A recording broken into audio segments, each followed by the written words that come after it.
ka sa mundong ito, laking tuwa ng magulang mo, at ang kamay nila ang iyong ilaw.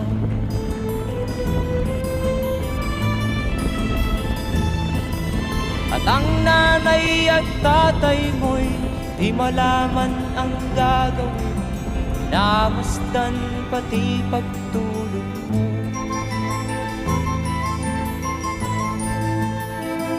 At sa gabi nagpupuyat ang iyong nanay sa pagtimpla ng gatas mo.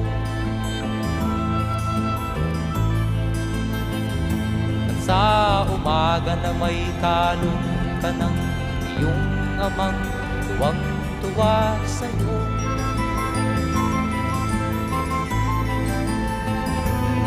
Ngayon nga ay malaki ka na, nais mo'y maging malaya, di man sila payag, walang magagawa.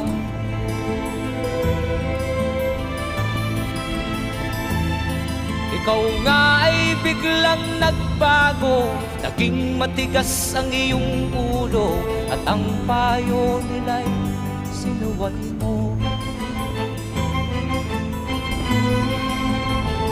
Di mo man lang inisip na ang kanilang